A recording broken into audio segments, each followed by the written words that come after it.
Lesson 1 is, what is project-based learning? The topics include, what is PBL? What are the gold standard PBL project design elements, and what are the gold standard PBL teaching practices? Now I'm going to be focusing in more on the second bullet today than on the other ones, but when you work through the lesson material, you'll have a chance to explore at leisure. So your go-to place for information about project-based learning in general is going to be the Buck Institute for Education, BIE.org. They are the ones who have consolidated the literature about what gold standard project-based learning is. So here's what they say project-based learning is. It's a teaching method in which students gain knowledge and skills by working for an extended period of time to investigate and respond to an engaging and complex question, problem, or challenge.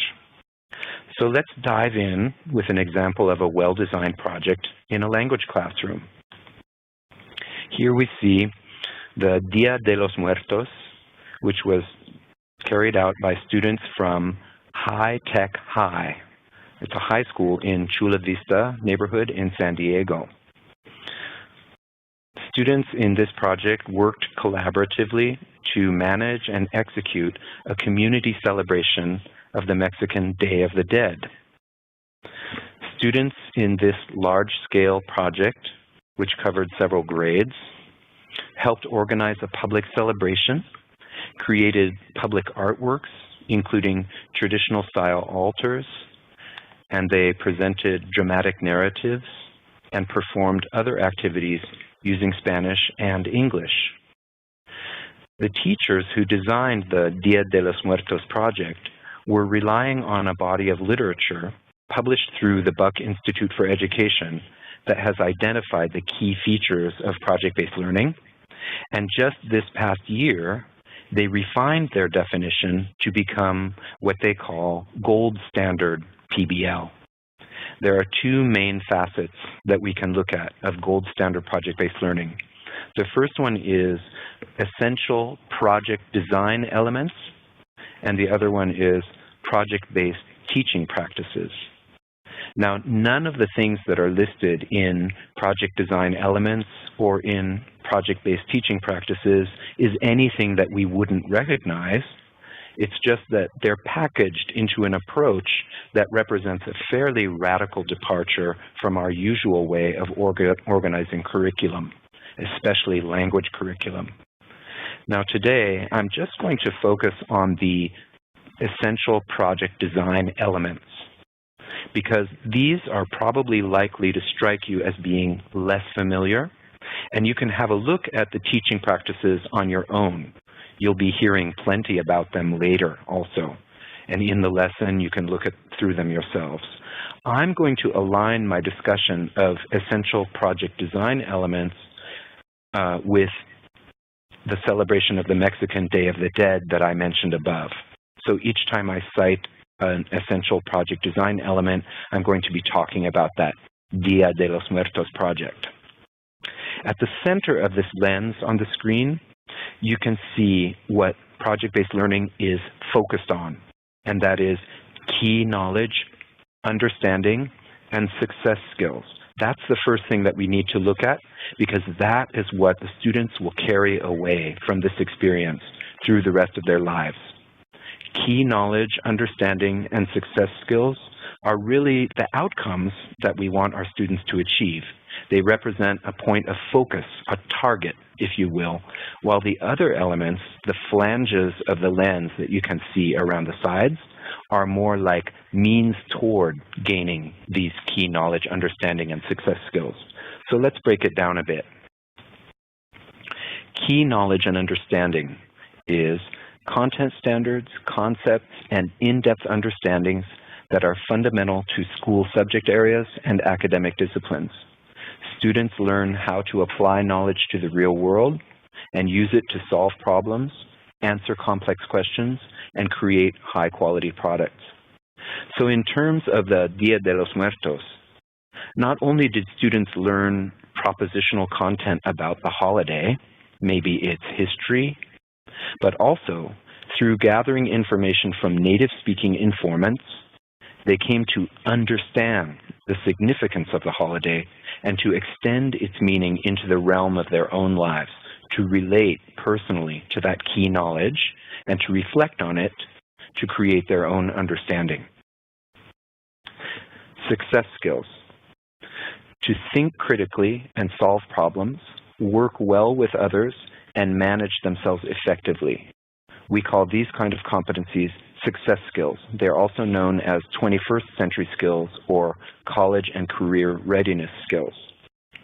Now, in order to successfully gain the key knowledge and understanding that I described, students used skills. To us, as language teachers, skills, or knowing how, has a very obvious importance when you compare it with other subject areas that are more about something. As language teachers, we're definitely focused on how to use the language. We want our students to actually use that language to communicate, not just to know about the language. But there are other skills besides language proficiency that are involved in student success for example, in the Dia de los Muertos project. Students needed to use culturally appropriate means to interact with native speakers. So that's more than just language. There's culture in there. With the teacher's help and guidance, they also needed to organize themselves, to collaborate, to plan, to procure materials, and to execute the whole festival. So we're talking about a large vision of the concept of skills. So now that we've talked about what's at the center of the lens, let's talk about what's around the edge. What means are used to get at these key knowledge, understanding, and success skills? The first thing that every project-based learning project has is a challenging problem or question. This is a problem to investigate and solve, or a question to explore and answer. Learners are not just gaining knowledge to remember it, they're learning because they have a real need to know something. So they can use this knowledge to solve a problem or answer a question that matters to them. So, according to one of the teachers in the Dia de los Muertos project that I spoke to on the phone, their challenging problem or question for the whole community celebration was something like, how can we honor the community in an inclusive way so that this holiday celebrated in San Diego can be culturally representative for each community, the Anglo and the Latino? That question enabled the students to look ahead to what they were going to eventually do, and for everything that they did to organize that festival, they were focused on that idea of inclusiveness and making the Dia de los Muertos something that each participant in the festival would come away with a personal understanding, a way of relating to the holiday to themselves. And they were doing that in Spanish and in English. The next aspect is sustained inquiry, a more active, in-depth process than just looking something up. Inquiry is iterative. Students ask questions, find resources to help answer them, then ask deeper questions, and the process repeats until a satisfactory solution or answer is developed. So in the Dia de los Muertos project, not only did students use the usual book and web resources to work on their Spanish language skills, they also went into the community and used their language to conduct interviews. In order to accomplish this, the teacher had to help them develop the necessary language skills. The next aspect is authenticity. The project can have an authentic context, such as when students solve problems like those faced by people in the world outside of school, for example, entrepreneurs developing a business plan, engineers designing a bridge, or advisors to the president recommending policy. It can involve the use of real-world processes, tasks, and tools, and quality standards, such as when students plan an experimental investigation or use digital editing software to produce videos approaching professional quality. It can have a real impact on others, such as when students address a need in their school or community, for example, designing and building a school garden, improving a community park, helping local immigrants, or create something that will be used or experienced by others. Finally, a project can have personal authenticity when it speaks to students' own concerns, interests, cultures, identities, and issues in their lives. So there are three possible points of authenticity, three possible ways in which a project can be authentic. It can involve real-world professional standards. That's the one aspect. It can have a real impact on others. That is, it's authentic in the sense that you have reached outside the school to a real community. And the third aspect is that it can be personally authentic. It truly touches the student as a person and transforms them. In the Dia de los Muertos project, students reached out to the entire community, bringing two cultural groups together in a bilingual celebration that reinforced social connections and made the city government very happy because a very popular event was put on for very little money. A teacher told me that the city had said they were happy about that. The students are helping to shape the Day of the Dead in San Diego area into an event that has a unique, local, bicultural flavor because the altars they created and the plays that they put on invited viewers to make a personal connection to the holiday. Student voice and choice is another essential project design element. Having a say in a project creates a sense of ownership in students. They care more about the project and they work harder. If students aren't able to use their judgment when solving a problem and answering a driving question, the project just feels like doing an exercise or following a set of directions. Students can have input and some control over many aspects of a project, from the questions they generate, to the resources they will use to find answers to their questions, to the tasks and roles they will take on as team members, to the products that they will create. More advanced students may go even further and select the topic and the nature of the project itself. They can write their own driving question and decide how they want to investigate it, demonstrate what they've learned, and make their work public. So at various stages of the project, students apply to participate in various committees and help to define their role and responsibilities within that group. And teachers are committed to providing multiple possibilities for students to choose from. This way, students look back and feel that they are truly responsible for their own achievements. In the Dia de los Muertos project, everything was organized this way, with labor divided among committees. Reflection. Education pioneer John Dewey said, "We do not learn from experience, we learn from reflecting upon experience." And John Dewey is very much a touchstone for the Buck Institute of Education when they're talking about project-based learning. Throughout a project, students and the teacher should reflect on what they're learning, how they're learning, and why they're learning. Reflection can occur informally as part of classroom culture and dialogue, but it should also be an explicit part of project journals, scheduled formative assessments, discussions at project checkpoints, and public presentations of student work. Reflection on the content, knowledge, and understanding gained helps students solidify what they've learned and think about how it might apply elsewhere beyond the project. Reflection on success skill development helps students internalize what the skills mean and set goals for further growth.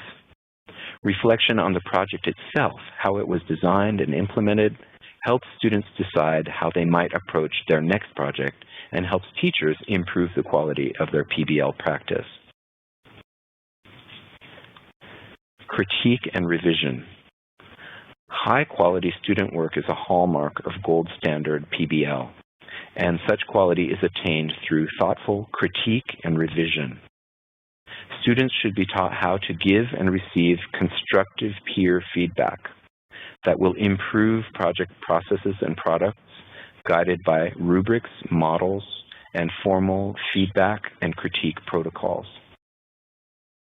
In addition to peers and teachers, outside adults and experts can also contribute to the critique process, bringing an authentic, real-world point of view. This common-sense acknowledgement of the importance of making student work and student products better is supported by research on the importance of formative evaluation. Formative evaluation meaning not only teachers giving feedback to students, but students evaluating the results of their learning. The PBL model includes frequent assessment, some of it by the teacher, some by peers, and some self-assessment. For example, one procedure called the Critical Friends Protocol allows people to get feedback from a group without feeling on the spot. The final crucial element is a public product. The public product can be a tangible thing, or it can be the presentation of a solution to a problem or the answer to a driving question. Like authenticity, a public product adds greatly to PBL's motivating power and encourages high-quality work. Think of what often happens when students make presentations to their classmates and teacher. The stakes are not high, so they may slack off, not take it seriously, and not care as much about the quality of their work. But when students have to present or display their work to an audience beyond the classroom, the performance bar raises. Since no one wants to look bad in public, a certain degree of anxiety can be a healthy motivator. But too much anxiety can, of course, detract from performance. The trick, as they put it, is to find the sweet spot, not the sweat spot. So it's important that students are well prepared to make their work public. By creating a product, students make what they have learned tangible, and thus, when shared publicly, discussable and significant. Instead of being only a private exchange between an individual student and teacher, the social dimension of learning becomes much more important. This has an impact on classroom and school culture, helping to create a learning community where students and teachers discuss what is being learned, how it is learned, what are acceptable standards of performance, and how student performance can be made better. Finally, making student work public is an effective way to communicate with parents, community members, and the wider world about what PBL is and what it does for students. When a classroom, school, or district opens itself up to public scrutiny, the message is, here's what our students can do. We're about more than test scores.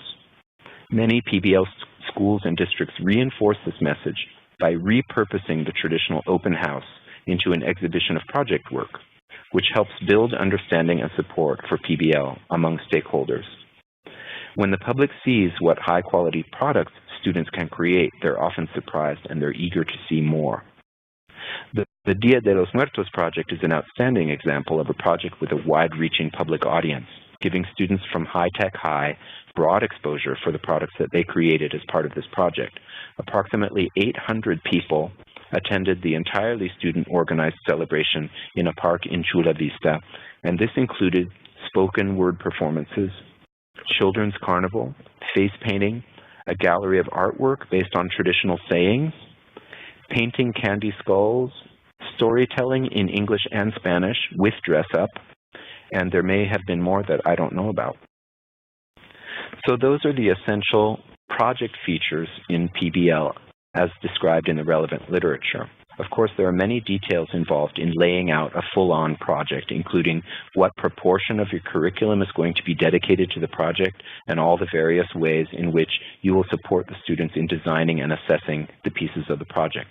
But in order for a project to conform to the norms of PBL, it has to be more than something students do as a, quote, semester project in the traditional sense.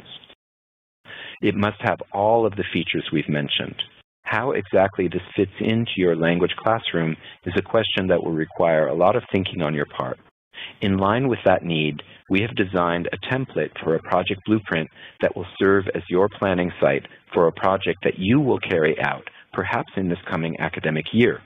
And you can find details on how to access the project blueprint template in that introduction lesson that I mentioned. And that brings my presentation to a close.